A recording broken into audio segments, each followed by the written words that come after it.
At 7:46 in the evening on July 31st, 2026, the ground beneath Pozzuoli, Italy, tore open with a violence nobody living in the region had felt in 40 years. A magnitude 4.7 earthquake ripped through the Campi Flegrei caldera, sending residents sprinting into the streets as plaster rained from ceilings, walls split open, and in at least one location, an entire section of building facade sheared off and crashed, down onto parked cars below. Trains stopped running. Emergency crews fanned out across Pozzuoli, Bagnoli, and the western edges of Naples, and 500,000 people who call this volcanic region home spent the night outside, in tents, in cars, or simply standing in the street, waiting to see if the earth would move again. It did. It has been moving for over 20 years now, and the trend is only accelerating. This is the story of Campi Flegrei, the supervolcano sleeping directly beneath one of the most densely populated regions in Europe, and why scientists are watching it more closely than almost any other volcanic system on the planet. To understand why a 4.7 magnitude earthquake sent shockwaves of anxiety through an entire metropolitan region, you first need to understand what Campi Flegrei actually is. Unlike Mount Vesuvius, which sits nearby and looms over Naples as a single, unmistakable cone, Campi Flegrei doesn't look like a volcano at all. There's no towering peak, no obvious crater dominating the skyline. Instead, it's a sprawling, mostly flat depression roughly 12 to 15 kilometers across, straddling both land and sea just west of Naples. Its name translates from Italian as burning fields, a name the ancient Greeks and Romans gave it because of the sulfurous steam vents, boiling mud pools, and hot springs scattered across the landscape. In Greek and Roman mythology, this ground was described as an entrance to the underworld, the place where Hades himself was thought to reside. That mythology wasn't just poetic flourish. It was an attempt by ancient peoples to explain a landscape that behaved unlike anywhere else they knew, ground that hissed, steamed, and occasionally shook without warning. What the ancients couldn't have known is that they were living on top of a caldera, a massive depression formed not by a single eruption, but by the catastrophic collapse of the ground after two enormous volcanic events.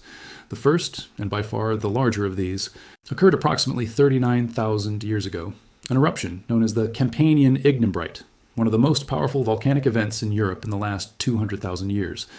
It's estimated to have ejected enough mater IEL to blanket a huge swath of the Mediterranean and Eastern Europe in ash, and some researchers have linked its climatic aftermath to the decline of Neanderthal populations in the region, though that connection remains debated among scientists.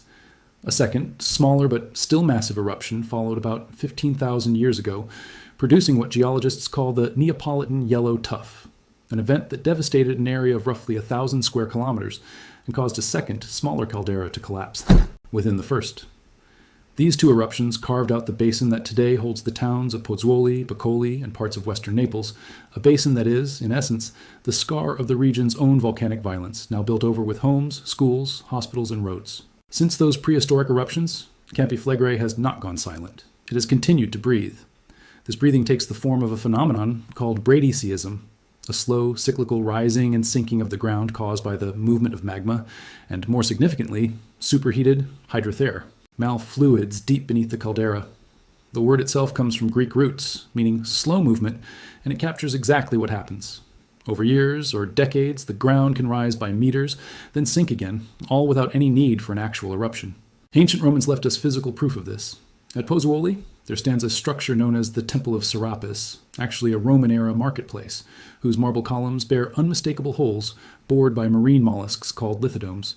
These holes sit several meters above current sea level, meaning that at some point after the structure was built, the ground sank low enough for those columns to be submerged in seawater long enough for shellfish to colonize them, and then rose again to lift them back into the air. It's one of the most striking pieces of physical evidence anywhere in the world for long-term ground deformation, hiding in plain sight in a public park.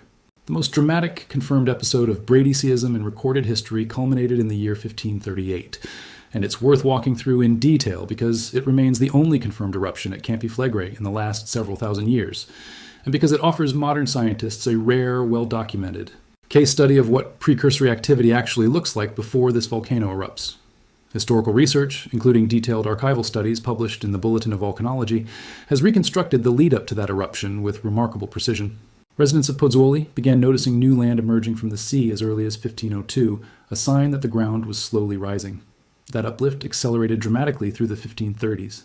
By the time of the eruption, the coastal ground near the eventual eruption site had been pushed upward by several meters, with some estimates suggesting a rapid final surge of around 4 meters in the immediate lead-up to the event, displacing the shoreline by hundreds of meters. Moderate seismic activity intensified just 2 days before the eruption itself. Then, on September 29, 1538, the ground finally gave way. Explosi, volcanic activity began, building a new cone through a combination of ash eruptions and small pyroclastic flows.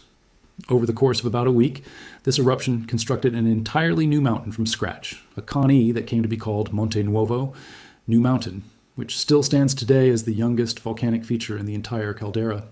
The eruption buried the Roman-era settlement of Tripergol and permanently altered the shoreline and the nearby Lucrine Lake. It ended on October 6th with a final violent explosion that killed 24 people who had been climbing the new cone to observe it, a grim reminder that curiosity near an active volcanic vent can be fatal even after the worst of an eruption seems to have passed. The 1538 eruption is critical to how scientists interpret what's happening at Campi Flegrei today, because it demonstrated a clear and measurable pattern.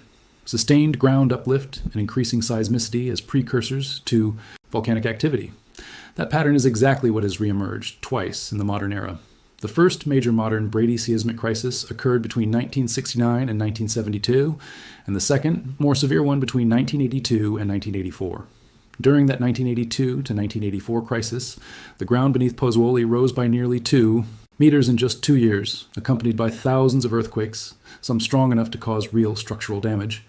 The historic center of Pozzuoli, a city with roots stretching back to Roman times, was evacuated. Around 40,000 residents were relocated as a precaution, out of fear that this dramatic uplift and seismic swarm might be the prelude to another eruption like 1538. That eruption never came. The ground eventually stabilized and many residents returned.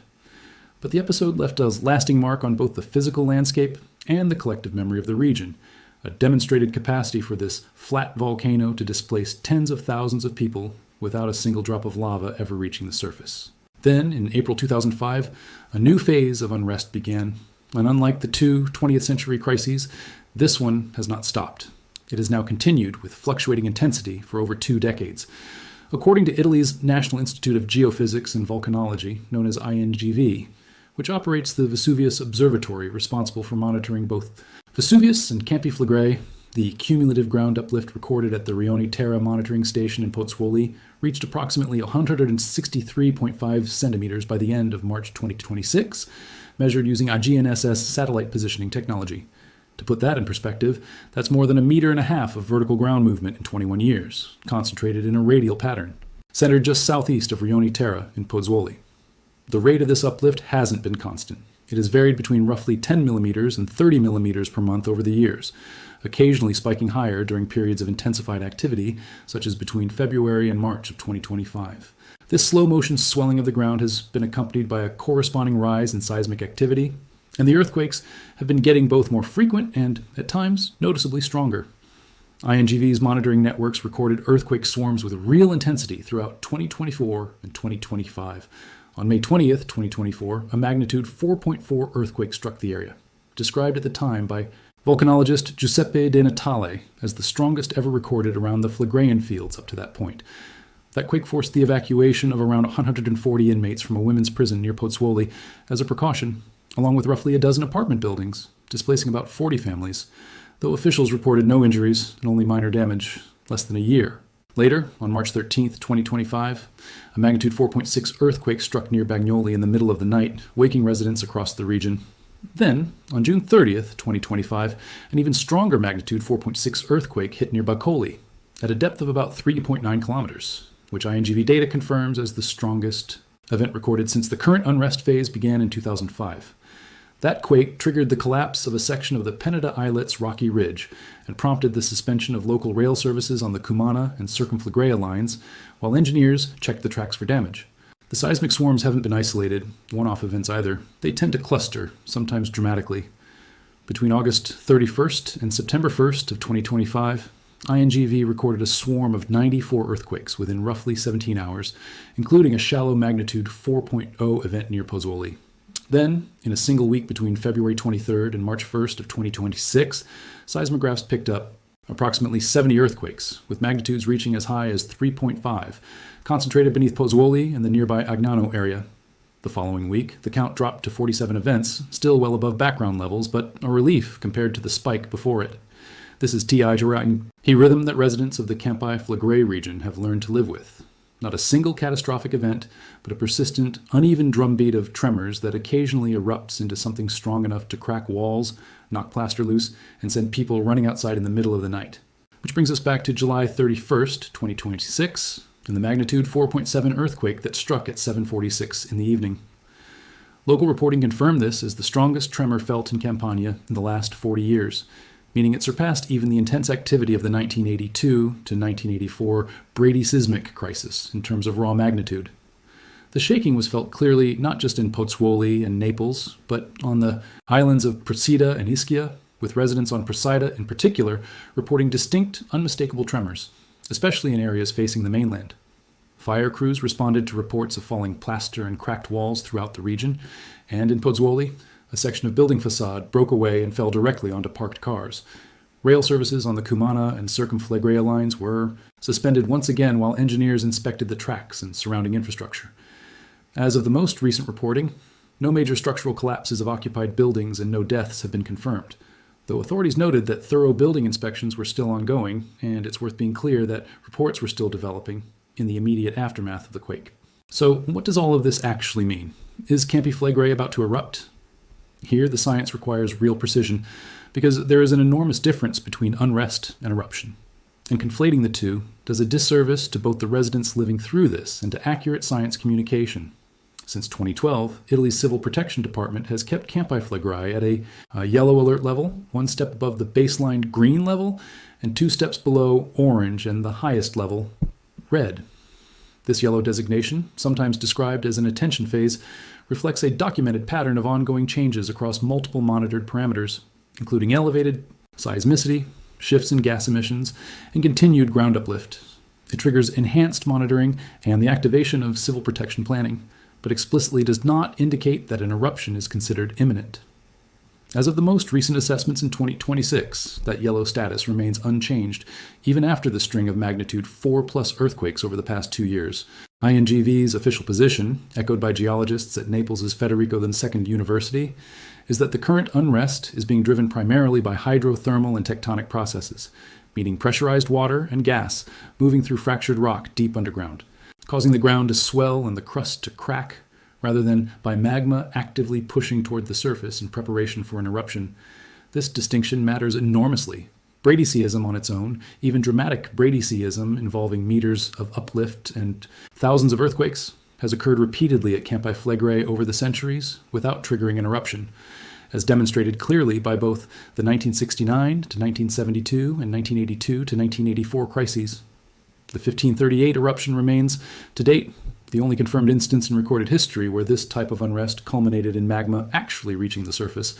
That said, scientists are not dismissing the possibility of escalation, and there is genuine active research trying to determine at what point sustained ground deformation could push the crust toward a mechanical breaking point. Some recent modeling research, circulated as a preprint in 2026 and not yet fully peer-reviewed, has projected that the current trajectory of crustal stress accumulation could reach a critical threshold sometime around 2033. It's important to be precise about what this kind of projection actually represents. It is not a prediction that an eruption will happen in 2033. It's a model estimating when the rock beneath the caldera might reach a stress state where it becomes mechanically more prone to fracturing, based on current rates of deformation continuing on their present trajectory. Volcanic systems are notoriously difficult to model with precision. Rates of uplift have fluctuated significantly over the past 2 decades, and INGV's official communications continue to emphasize that no eruption is considered imminent based on current data. This is a case where it's genuinely important to separate an established scientific fact. The caldera has been deforming and generating earthquakes since 2005 at documented and measurable rates from a speculative model output, a specific future date for some kind of critical transition, which remains unverified and is very much still a subject of ongoing scientific debate. What is not in dispute is the sheer scale of what's at stake if the situation were ever to escalate. Roughly 500,000 people live within the Campi Flegrei caldera itself, and the broader Naples metropolitan area, which sits immediately adjacent, holds nearly 3 million more. This is precisely why Italian authorities haven't waited for a crisis to plan their response. In October 2023, the Italian government passed emergency legislation, Decree Law 140, later converted into Law 183, specifically to fund urgent structural risk reduction in the area most affected by the Bradyseismic unrest. This has included seismic vulnerability assessments of buildings across Pozzuoli, Piccoli, and parts of Naples, using a standardized survey methodology to identify which structures are most at risk from ground shaking, and a broader red zone evacuation plan designed to move the roughly 500,000 residents of the highest risk area, if the alert level were ever raised toward an actual eruption scenario. Engineers estimate that a maximum earthquake magnitude in the range of 4.5 to 5.0 is plausible under current conditions, an important benchmark because it means events like the July 2026 magnitude 4.7 quake sit right at the upper edge of what current models consider physically likely from this type of unrest without necessarily signaling an approaching eruption. There's also a deeper, more sobering reason Campi Flegrei receives this level of sustained international scientific attention beyond just the immediate risk to Naples. Geologically, it's classified as a supervolcano, a term reserved for volcanic systems capable of producing eruptions rated 8 on the Volcanic Explosivity Index, the most severe category that exists, capable of ejecting more than 1,000 cubic kilometers of material and altering climate patterns globally for years afterward.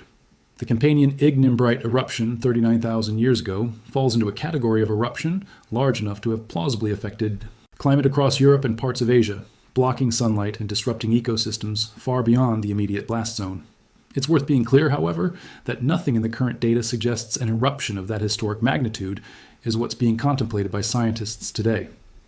The 1538 eruption, the only confirmed historical eruption, was a comparatively modest, localized event, devastating for the immediate area but nowhere near the scale of the prehistoric caldera-forming eruptions.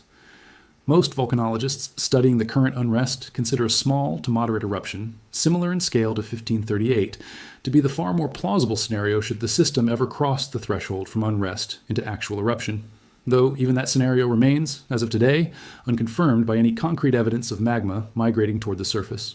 For the people actually living in Pozzuoli, Banoli, and the surrounding towns, these scientific distinctions, while important, don't erase the daily reality of life on top of a restless caldera. Buildings across the region show visible cracks accumulated over years of repeated shaking. Streets buckle from the ground's own upward movement. The harbor at Pozzuoli requires periodic dredging simply because the seafloor itself keeps rising. Schools have activated swarm protocols, procedures for when seismic activity intensifies during the school day. Some residents have grown accustomed to sleeping with shoes by the bed and a bag packed, ready to move quickly if a stronger quake strikes at night, a habit built from lived experience rather than institutional instruction. Local mayors, including Pozzuoli's Luigi Manzoni, have consistently tried to strike a careful balance in their public messaging, acknowledging the seriousness of each new earthquake while urging residents not to panic and stressing that civil protection teams are actively monitoring the situation and standing ready to respond. It's a genuinely difficult position for local government to occupy, communicating real, elevated risk without triggering the kind of fear-driven displacement that could itself cause economic and social harm to a region that remains, by every official assessment, safe to live in and visit under current conditions. Some Italian scientists have been notably candid about the challenges of managing this. Geologist Vincenzo Mora of Federico II University has pointed out that Campi Flegrei suffers from a kind of underestimation problem precisely because it doesn't look like a classic volcano. There's no cone, no crater dominating the horizon the way Vesuvius does, just a few kilometers away. And that visual absence can lull both residents and visitors into underestimating the ground they're standing on, even as the data continues to show a system that remains firmly and measurably active. What happens next depends on variables that even the most sophisticated monitoring networks on the planet cannot fully predict. INGV's Vesuvius Observatory continues to track ground deformation via satellite GPS, seismic activity through a dense network of monitoring stations, and gas emissions at fumarole sites like Solfatara and Pisciarelli, both of which remain sites of visibly active steam and sulfur venting.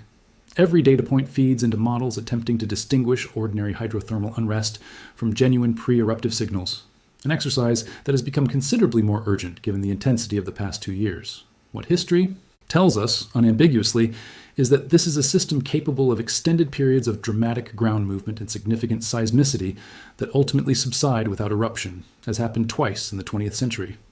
What history also tells us, with equal clarity, is that in 1538, this exact same pattern, rising ground and intensifying earthquakes, did eventually culminate in magma breaking through to the surface. The current crisis, now the longest sustained period of unrest in the caldera's modern. Monitoring history sits somewhere in the space between those two precedents and only continued, Careful observation will reveal which pattern this particular chapter of Campi Flegrei's story ultimately follows. At 7:46 in the evening on July 31st, 2026, the ground beneath Pozzuoli, Italy, tore open with a violence nobody living in the region had felt in 40 years. A magnitude 4.7 earthquake ripped through the Campi Flegrei caldera, sending residents sprinting into the streets as plaster rained from ceilings and walls split open. In Pozzuoli, a section of building facade sheared off and crashed onto parked cars below. Trains stopped running. Emergency crews fanned out across Pozzuoli, Bagnoli, and western Naples. 500,000 people who call this volcanic region home spent the night outside, waiting to see if the earth would move again. It has been moving for over 20 years now, and the trend is only accelerating. Campi Flegrei doesn't look like a volcano. There's no towering cone like nearby Vesuvius, just a sprawling depression west of Naples, dotted with steaming vents and boiling mud pools that led the ancient Greeks and Romans to call it an entrance to the underworld. It's actually a caldera, carved out by two massive prehistoric eruptions, one roughly 39,000 years ago and another around 15,000 years ago. Collapses so severe they buried the basin where Pozzuoli, Boccoli, and parts of Naples now stand. Since then, the volcano has kept breathing through Bradyseism, a slow rise and fall of the ground driven by magma and superheated fluids underground. Roman ruins at Pozzuoli's so-called Temple of Serapis still show shell borings meters above sea level, proof the ground once sank enough to submerge those columns, then rose again. The only confirmed eruption in recorded history happened in 1538. Ground uplift began years earlier, accelerated sharply through the 1530s, and culminated in a week of eruptions that built an entirely new mountain, Monte Nuovo, killing 24 people who'd climbed it to look. That pattern, rising ground and intensifying quakes, resurfaced twice in the 20th century. During crises in 1969 to 72 and 1982 to 84, when nearly 2 meters of uplift and thousands of earthquakes forced the evacuation of Pozzuoli's historic center. No eruption followed either time. Then, in April 2005, a new unrest phase began, and unlike the previous two, it hasn't stopped. By March 2026, cumulative uplift at Pozzuoli's Rione Terra Monitoring Station reached about 163.5 centimeters, tracked by INGV, Italy's Geophysics Institute. The earthquakes have intensified alongside it. A magnitude 4.4 quake in May 2024 forced precautionary evacuations. A 4.6 in March 2025 woke residents at night. Another 4.6 in June 2025 became the strongest recorded since 2005. Swarms of dozens to nearly 100 quakes in short windows have become routine. The July 2026 magnitude 4.7 event now stands as the strongest tremor felt in the region in 40 years. Despite this, Campi Flegrei remains at yellow alert, the attention level Italy has maintained since 2012, 1 step above baseline, 2 below emergency. INGV attributes the unrest mainly to hydrothermal and tectonic activity, pressurized water and gas-cracking rock underground, not magma actively rising toward the surface. Bradyseism alone has occurred repeatedly without eruption. Only 1538 is confirmed to have crossed that line. Still, research isn't dismissing escalation. Unreviewed 2026 modeling has floated a possible critical stress threshold around 2033, a projection, not a prediction, and one still debated among scientists. What's certain is the scale of exposure. 500,000 people inside the caldera, nearly 3 million more in Greater Naples. Italy passed emergency legislation in 2023 funding structural risk surveys and a red zone evacuation plan for the highest risk areas. For residents, the science doesn't erase daily reality. Cracked buildings, buckling streets, a harbor that needs constant dredging because the seafloor keeps rising. Local officials walk a careful line, acknowledging real risk without triggering panic in a region still deemed safe to live in. History offers 2 lessons that pull in opposite directions. Twice this exact pattern subsided harmlessly, and once, in 1538, it didn't. The current unrest, now the longest sustained episode on record, sits somewhere between those precedents, and only continued monitoring will reveal which path it follows. If this helped you understand what's really happening beneath Naples, subscribe for more deep dives into the natural forces shaping our world, drop a comment with the volcano you want covered next, and share this with someone who's ever wondered what's under Pozzuoli's streets. If you found this breakdown of what's really happening beneath Naples valuable, make sure to subscribe so you don't miss the next deep dive into the natural forces shaping our world. And leave a comment letting us know which volcanic system you'd like us to cover next. Hit the like button if this helped you understand the difference between genuine volcanic risk and media panic. And share this video with anyone who's ever wondered what's really going on under the streets of Pozzuoli.